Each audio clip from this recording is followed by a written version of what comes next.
গর্ভ অবস্থায় 6 মাসের যত্ন ও করণীয়। মায়ের ও শিশুর সুস্থতা নিশ্চিত করুন।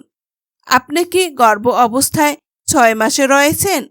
তাহলে এই পর্যায়ে আপনার কিছু গুরুত্বপূর্ণ বিষয় জানা জরুরি। আজকের ভিডিওতে আমরা আলোচনা করব গর্ভ অবস্থায় 6 মাসে কি কি সতর্কতা অবলম্বন করা উচিত এবং কোন কোন করণীয় মেনে চলা দরকার। পুরো ভিডিওটি মনোযোগ সহকারে দেখুন, কারণ এটি আপনার ও আপনার শিশুর সুস্থতার জন্য অত্যন্ত গুরুত্বপূর্ণ। 1. গর্ভ অবস্থায় 6 মাস কেন গুরুত্বপূর্ণ?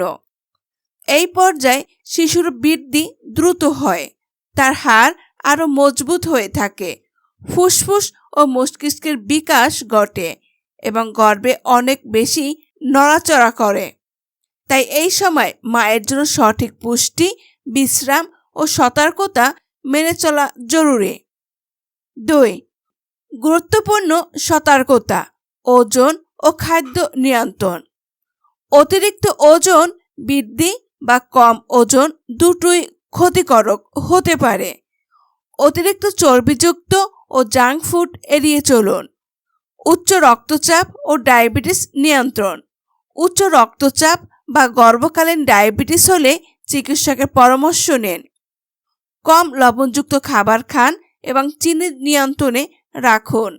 পর্যাপ্ত বিশ্রাম: প্রতিদিন অন্তত 7 থেকে 8 ঘন্টা ঘুমানো প্রয়োজন। বাঁদিকে কাত হয়ে শোয়ার অভ্যাস করুন যাতে রক্ত সঞ্চালন ভালো হয়। স্ট্রেস ও মানসিক চাপ এড়ানো। অতিরিক্ত মানসিক চাপ গর্ভ অবস্থায় শিশুর জন্য ক্ষতিকারক হতে পারে। মেডিটেশন, হালকা ব্যায়াম বা বই পড়ার মাধ্যমে চাপ কমান। নিরাপদ চলাফেরা ও ভারী কাজ পরিহার। ভারী জিনিস ওঠানো বা অতিরিক্ত শারীরিক পরিশ্রম করা এড়িয়ে চলুন। ফ্ল্যাট জুতো পরুন এবং পিছলে যাওয়ার ঝুঁকি এড়ান। অস্বাভাবিক লক্ষণগুলো প্রতি খেয়াল রাখা: অতিরিক্ত ব্যথা, রক্তক্ষরণ, মাথা গোড়া বা পানি বের হলে দ্রুত চিকিৎসকের পরামর্শ নিন। 3. করণীয়: সুষম খাদ্য গ্রহণ, ক্যালসিয়াম, আয়রন, প্রোটিন সমৃদ্ধ খাবার খান। পর্যাপ্ত পানি পান করুন। দিনে অন্তত 8 থেকে 10 গ্লাস। প্রসব পূর্বক চেক আপ: নিয়মিত চিকিৎসকের কাছে যান এবং প্রয়োজনীয় পরীক্ষা করান।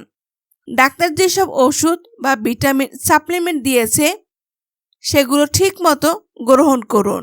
হালকা ব্যায়াম করুন। গর্ভবতী মায়েদের জন্য নিরাপদ যোগ ব্যায়াম বা হাঁটাহাঁটি করুন। ব্যায়াম করার আগে অবশ্যই চিকিৎসকের পরামর্শ নিন। শিশুর সাথে সংযোগ স্থাপন: নরম ও মিষ্টি সুরে শিশুর সাথে কথা বলুন, গান শুনুন। এটি শিশুর মানসিক বিকাশের জন্য উপকারী। গর্ভ অবস্থায় 6 মাস অনেক গুরুত্বপূর্ণ সময়। এই সময় সঠিক জীবনযাত্রা অনুসরণ করলে মা ও শিশু দুজনেই সুস্থ থাকবে। আজকের ভিডিওটি যদি আপনার ভালো লেগে থাকে তাহলে একটি লাইক, কমেন্ট ও শেয়ার করতে ভুলবেন না। আমার চ্যানেলটা অবশ্যই সাবস্ক্রাইব করুন এবং নতুন আপডেট পেতে হলে বেল আইকনটি অন করে রাখুন। আর যদি কেউ ফেসবুক থেকে এই মুহূর্তে ভিডিওটি দেখতে থাকেন তাহলে পেজটিকে ফলো করতে ভুলবেন না। ভালো থাকুন, সুস্থ থাকুন। ধন্যবাদ সবাইকে।